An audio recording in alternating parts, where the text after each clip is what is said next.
Hi friends, welcome to relax recipes. இன்றைக்கி நம்ம பார்க்க போகிறது ஒரு முக்கியமான வீடியோ தான். எல்லாருக்குமே ஸ்வீட்னா ரொம்ப பிடிக்கும். அதுவும் ட்ரெடிஷ்னல் ஸ்வீட் செஞ்சு பார்க்கணுன்னு ரொம்ப ஆசைப்படுவாங்க. ஆனால் அதில் இருக்கிற ஒரு சின்ன ப்ராப்ளம் என்னென்னா, பாகு பதம் சரியாக பார்க்க வராதது தான். இந்த வீடியோவில் நம்ம ஒவ்வொரு பாகும், சர்க்கரை பாகு, வெள்ளைப்பாகு ரெண்டோட பதம் எப்படி பார்க்கலாம் அப்படின்னு சொல்ல போகிறோம். நீங்கள் இதை பார்த்து யூஸ் பண்ணிக்கலாம். பாகு பதம் பார்க்கையில் ஒரு பதத்துலேருந்து இன்னொரு பதத்துக்கு ரொம்ப குறுகிய நேரத்திலே மாறிடும். அதனால ரொம்ப கவனமாக நம்ம பாகு பதம் பார்க்கணும். இப்போ பாருங்கள், 4 மணிக்கு இந்த வேலையை ஆரம்பிக்கிறோம். 4:30 மணி ஆகிறதுக்குள்ளேயே ஒரு 5-6 பதம் மாறிடும். இதுக்காக நான் ஒரு கப் சர்க்கரை எடுத்துருக்கிறேன். 1 கப் சர்க்கரையை 1 கப் தண்ணீர் விட்டு கரைச்சிக்கலாம்.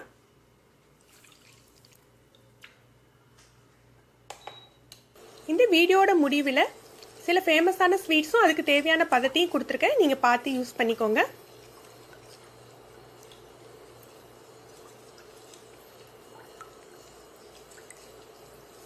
இப்போ சர்க்கரை கரைஞ்சாக்கில் கொதிக்க ஆரம்பிக்கும். அதுதான் முதல் நிலை.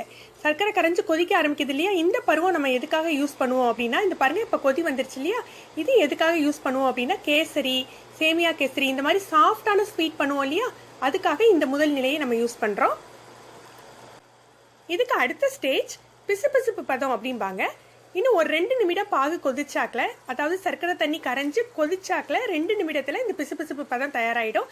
நீங்கள் தண்ணியை விரலில் தொட்டுட்டு அந்த சர்க்கரை பாகை தொட்டு பார்த்தீங்கன்னா கொஞ்சம் ஒட்டும். இதுதான் பிசுபிசுப்பு பதம் அப்படிம்பாங்க. இது எதுக்காக யூஸ் பண்ணுவோம்னா, இந்த குலோப் ஜாமுன் மாதிரி ஸ்வீட்ஸ்க்கு இதை யூஸ் பண்ணுறோம் நம்ம. இப்போ தீயை நல்லா குறைச்சி வச்சுக்கலாம். உடனே அடுத்தடுத்த பதம் மாறிடும். பிசுபிசு பதத்துக்கு அடுத்தது அரை கம்பி பதம் அப்படின்னு சொல்லுவாங்க. சிறு கம்பி அல்லது அரை கம்பி. அதாவது தண்ணியை தொட்டுட்டு நீங்கள் பாகை தொட்டு பாருங்கள். ஏன்னா பாகு ரொம்ப சூடாக இருக்கும். 2 விரலுக்கு இடையில அந்த பாகை தொட்டு பார்த்தீங்கன்னா ஒரு சின்ன கம்பி வந்து விட்டுரும். ரொம்ப நீளமான கம்பியாக வராது, ஒரு சின்ன கம்பி வந்து ஃபார்ம் ஆகும். இதுதான் சிறு கம்பி பதம் அல்லது அரை கம்பி பதம் அப்படின்னு சொல்லுவாங்க. இது எதுக்குன்னா, ஜாங்கிரி மாதிரி ஸ்வீட்ஸ்க்கெல்லாம் வந்து இந்த அளவு பதம் யூஸ் பண்ணுறோம். இதுக்கு அடுத்த ஸ்டேஜ் ஒரு கம்பி பதம். பாருங்க, இந்த அளவுக்கு நல்ல நீளமான ஒரு கம்பி பதம் தயாராகும். இது எதுக்குன்னா, லட்டு மாதிரி ஸ்வீட்ஸ்க்கு நம்ம யூஸ் பண்ணுவோம். ஒரு கம்பி பதம் வந்தாக்கலே அடுத்தடுத்த பதத்துக்கு ரொம்ப ஃபாஸ்ட்டாக மூவ் ஆகிடும். அதனால ரொம்ப கவனமாக ரொம்ப மிதமான தீயில வச்சு தான் நம்ம செய்யணும். ஒரு கம்பி பதத்துக்கு அடுத்தது நமக்கு வந்து சாஃப்ட் பால் கன்சிஸ்டன்சி அப்படின்னு சொல்லுவோம். அதாவது தக்காளி பதம் அப்படின்னு சொல்லுவோம். ஒரு சின்ன தட்டில் கொஞ்சமாக தண்ணி விட்டு அந்த சர்க்கரை பாகை ஊற்றி பாருங்க. இதை கையால் நீங்கள் உருட்டுனீங்கன்னா இந்த மாதிரி பால் மாதிரி மெதுவான, அதாவது தக்காளி மாதிரி உருளும். உங்களுக்கு சாஃப்டாக இருக்கும். கையால் அமுக்குனீங்கன்னா உங்களுக்கு அமுங்கும். இதுதான் வந்து தக்காளி பதம் அப்படின்னு சொல்லுவாங்க. இது வந்து வெள்ளத்தில் தான் இந்த பதம் யூஸ் ஆகும். வெள்ளத்தில் அதிரசம் மாதிரி ஸ்வீட்ஸ்க்கெல்லாம் இந்த பதம் தான் நம்ம யூஸ் பண்ணுறோம். பாருங்க, இந்த மாதிரி உருண்டு வரும். கையால் அமுக்குனீங்கன்னா ரொம்ப சாஃப்டாக இருக்கும். ஒரு சாஃப்டான பால் மாதிரி இருக்கும்.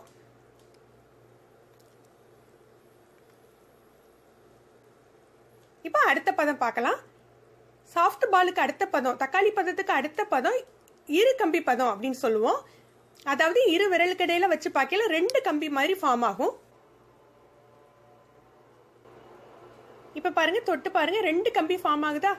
இது வந்து தக்காளி பதத்துக்கு அடுத்த பதம். இது எதுக்குன்னா, சில வகையான பர்ஃபிக்கெல்லாம் இந்த பதம் தான் யூஸ் பண்ணுவோம். முந்திரி பர்ஃபி இதெல்லாம் வந்து 2 கம்பி பதம் தான் நம்ம யூஸ் பண்ணுவோம்.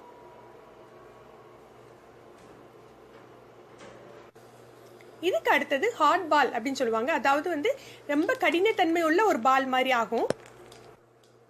இதை வந்து கொஞ்சமாக தண்ணியில் விட்டு நீங்கள் உருட்டி பார்த்தீங்கன்னா நல்ல ஹார்டாக உருளும். இது உருட்டு பதத்துக்கும் அடுத்த நிலை கொஞ்சம் ஹார்டாக இருக்கும். அதை தூக்கி பார்த்தீங்கன்னா அப்படியே சத்தம் கேட்கும். தூக்கி போட்டிங்கன்னா இது எதுக்காக அப்படின்னா, இந்த கடலை மிட்டாய் மாதிரி ஹார்டான மிட்டாய் வகைகளுக்கெல்லாம் இந்த பதம் யூஸ் பண்ணுறோம். இதுக்கப்புறமும் நீங்கள் சூடு பண்ணிங்கன்னா சர்க்கரை கேரமலைஸ் ஆக ஆரம்பிச்சிடும். கேரமலைசேஷன் நமக்கு ஏற்கனவே தெரியும். ப்ளம் கேக், அல்வா, இந்த மாதிரி இதுக்கெல்லாம் நம்ம வந்து கேரமலைஸ் பண்ணி சர்க்கரை யூஸ் பண்ணுவோம். இப்போ பாருங்க, அரை மணி நேரத்துக்குள்ளேயே சர்க்கரை பாகு எத்தனை பதத்திற்கு மாறிட்டுன்னு. வெள்ளைப்பாகும் இதே சேம் ப்ரொசீஜர் தாங்க. இதே மாதிரி தான் நம்ம வெள்ளைப்பாகும் பண்ணணும். இப்போ சர்க்கரை நல்ல கேரமலைஸ் ஆகிட்டு நல்ல டார்க் கலர் கிடச்சிருச்சு. இன்னும் கூட கொஞ்சம் திக்கானா நம்ம டெக்கரேஷனுக்காக யூஸ் பண்ணிக்கலாம். நார்மலாக அந்த விதமான திக் கேரமலைசேஷன் வீட்டில் நம்ம பண்ணுறதில்ல. சில வகையான டெக்கரேஷன்ஸ்க்கு இந்த மாதிரி யூஸ் பண்ணிக்கலாம்.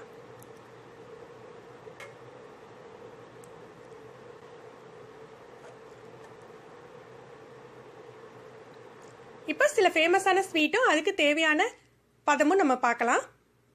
இப்போ குலோப் ஜாமுன் மாதிரி ஸ்வீட்ஸ்க்கெல்லாம் வந்து நம்ம பிசுபிசுப்பு பதம் யூஸ் பண்ணுறோம்.